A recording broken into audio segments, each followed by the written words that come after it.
tantangannya itu banyak sekali Mas, ya Allah ya Robbi. Kalaupun ada kurang lebihnya yaitu ya saya tetap minta maaf. Kalau master produknya tadi kan produk yang sering dipesan kan nila bakar, ayam bakar. Kalau yang paling master jurus ibaratnya lah dari Pak Onaas gitu apa? Produk unggulan paling. Produk unggulannya memang nila bakar itu. Nila bakar sama ayam bakar itu. Yang membedakan apa dari nila sama ayam bakar yang lain? Oh, mungkin untuk bumbunya ya. Ada itu teman saya itu bilang ada yang penasaran dengan bumbu kecapnya. Padahal itu menurut saya ya biasa saja, umum. Cuma rasanya kalau menurut teman saya itu enak sekali katanya gitu. Pakai enak, bukan hanya enak tapi enak sekali, sampai tanya resepnya apa. Aku bikin kok nggak bisa seperti itu. Resepnya hatinya kudune ikhlas kataku. Cuma gini, kalau sambelnya juga ya alhamdulillah sih. Mungkin setelah saya ditinggal sedo sama ibu, seolah-olah itu tangannya ibu itu nemplek di tangan saya. Berarti ibu juga jago masak. Ibu dulu juga jago masak. Beliau seorang matoan.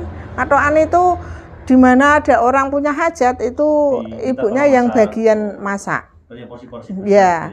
Porsi-porsi besar. Emak saya itu jago masak. Jadi kalau ada logo masakan emak paling enak itu memang iya. Sekarang itu kangen rasanya dimasak sama emak itu kangen. Tapi ya semoga beliau husnul khatimah ya Mak ya. Gitu. Untuk tantangan dalam dunia catering. Oh, tantangannya itu banyak sekali Mas, ya Allah ya Robbi. Itu kalau pas bikin banyak sampai berapa ratus dos itu harus maraton. Kemarin itu bikin untuk acara MMK se-Kabupaten Jepara itu jumlahnya 2000 dos. Cuma saya sanggupnya bikin cuma 500. Sampai 2000 dos. Ya. 2000 dos, enggak, saya sanggupnya itu cuma 500 dos, mengerahkan 5 rewang saya, 5 tenaga kerja saya yang bantu. Itu ya Allah, satu hari satu malam itu enggak tidur. Soalnya memang pagi jam 5:30 itu sudah harus dikirim. Jadi saya minta maaf dulu ke rewang saja. Bukan ke panitianya, kalau ke panitianya telat itu sudah biasa, tapi ke yang bantu. Saya minta tolong dan saya minta maaf tak repoti, jatahe turu karo anak bojone, tak kon nginep ning nggonku, takjak lembur. Istilahnya gitu. Alhamdulillah rewangku diparingi sehat. Sehat lemu ginuk-ginuk kayak aku. Itu kemarin juga ada bikin nasi bungkus di SMP SMK Hadikiyah itu juga sejumlah 1125 bungkus kalau tidak salah, itu 3 kali makan itu harus maraton. Sore lanjut untuk makan malam, lanjut untuk sarapan pagi, lanjut untuk makan siang. Itu capeknya luar biasa itu, tapi nikmat. Jadi kalau kita mau bersyukur, insya Allah itu nikmat akan semakin ditambah oleh Allah. Dan setelah itu orderan-orderan besar juga datang silih berganti. Kemarin orang Kudus lagi itu bikin 250 dus itu untuk hajat sunat. Oh, malah banyak orang Kudus ya. Itu ada, alhamdulillah semua pelanggan saya sekarang itu menjalin hubungan yang baik. Mereka semua puas dengan produk saya. Kalaupun ada kurang lebihnya yaitu ya saya tetap minta maaf. Wajar lah misalnya mbah kepiye, misalnya sambeli kesidhiken, mbah kepedesen, namanya juga orang memasak kan. Tapi kemarin juga ada insiden garap 100 nasi dus itu ya maune dikandani wonge ya ora ngandel, dijupuk sore wae, mintae jam 2 harus sudah ready. Dan akhirnya tapi entahlah itu benar atau tidak saya juga tidak tahu. Ada yang bilang itu sudah umes, kalau orang Jawa bilangnya itu. Umes itu apa? Mambu istilahnya. Tapi saya memang tidak sepenuhnya yakin, soalnya dari 100 dos yang bilang hanya 2 orang, terus Terus saya cek lagi itu yang dapat itu bilangnya ya enak semua. Jadi ya. Tapi kok ada 2 yang Ya, tapi setelah saya konsultasikan ke dinas, makanan setelah 4 jam dari proses memasak itu memang sudah harus dimakan.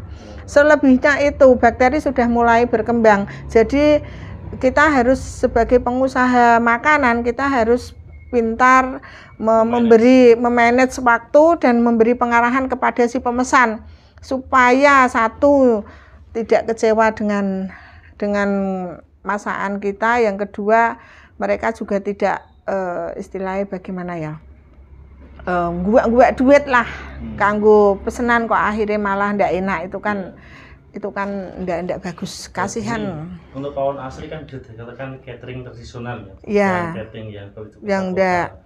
Untuk harapan seperti tadi kan dapat pesanan 2.000 tapi tidak bisa membackup, akhirnya cuma ambil 500. Harapannya supaya siapa tahu pawon asli nanti bisa berkembang lebih besar, harapannya gimana supaya bisa membackup? Kalau untuk harapannya ke depan itu mempunyai tempat yang lebih layak dan lebih luas tentunya. Terus mungkin bisa menambah tenaga kerja, orderan ya semoga setiap hari ada, jadi saya bisa membuka lowongan pekerjaan, memperkerjakan tetangga-tetangga saya yang sekiranya sudah tidak bekerja atau tidak punya penghasilan, paling enggak kan saya bisa membantu perekonomian mereka agar supaya di rumah itu tidak hanya melongok saja atau tidak ada kesibukan. Uang nganggur itu enggak enak pokoknya, orang nganggur itu mau beli apa nggak bisa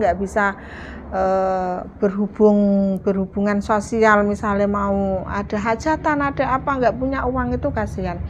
Harapannya ke depan pawon asri ini punya tempat yang lebih luas, alatnya lengkap, syukur-syukur diberi kepercayaan Allah punya mobil supaya yang jauh-jauh bisa gratis ongkir, jadi mereka tidak harus mikir ongkir lagi.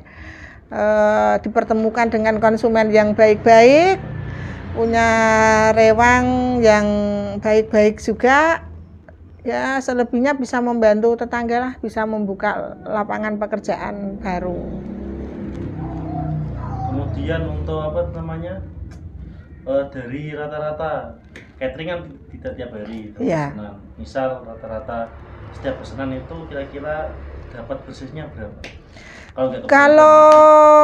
Kalau cateringan itu gini Mas ngitungnya, misalnya dari budget katakanlah 5 juta ya, 5 juta itu keuntungan kita paling enggak itu 25% dari modalnya tadi. Misalnya kalau modalnya 5 juta, 25%-nya untung bersih itu kisaran 800 sampai 1 juta. Itu kalau pas lo ya, mungkin bahan pokoknya ada yang sedikit turun harganya. Kita kan harus pintar memanage belanja. Tidak semua pas sembako naik terus kita menaikkan harga, itu tidak serta-merta seperti itu tidak. Kita harus pahami keadaan konsumennya kita. Kalau menurut saya seperti ini, saya dulu kan pernah kerja di toko Mas. Kata orang ini sedikit sedikit menyamakan, kan sama-sama orang beli ya. Kalau di toko Mas dulu saya itu tanya gini ke pelanggan, Mbak, budgetnya sampean pinten? Mangke tak carikan yang menyesuaikan dengan harga yang sing jenengan butuhke. Nah sama seperti saya. Mbak, aku mau pesan nasi untuk hajatan plus jajan berapa? Misalkan budget dari saya kok 35.000, terus dia keberatan, Mbak, ndak bisa kurang. Misalnya minta sekitar 25 lah atau 30 katakanlah seperti itu. Nanti saya akan memberi pengarahan, bisa, tapi menunya seperti ini. Kita rembukan, kalau dia oke, ya jadi. Kalau misalnya nawar tapi nawarnya saya tidak masuk untuk membayar rewang-rewang saya, itu belum rezeki saya. Berarti pernah sampai tombok apa enggak pernah? Kalau sampai tombok pernah. Pernah. Tombok itu hampir 1 juta pernah. Rugi berarti. Iya, pernah.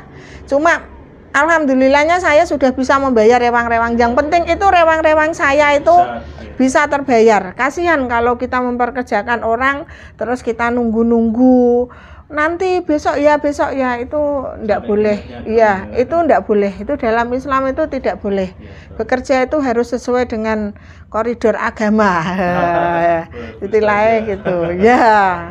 Soalnya kalau kita bekerja seperti itu, Mas, enak nanti kita dapatnya rezeki itu halal, dimakan anak pun enak. Saya bantu pun hatinya ya, hatinya yang bantu itu tidak gerundel. Kalau yang bantu hatinya gerundel itu membuat rezeki kita itu tidak bagus, seret. Nanti kan akhirnya jadi bayarnya seenaknya dewe, itu kan enggak. Insya Allah saya semoga tidak diberi hati seperti itu sama Allah. Gitu.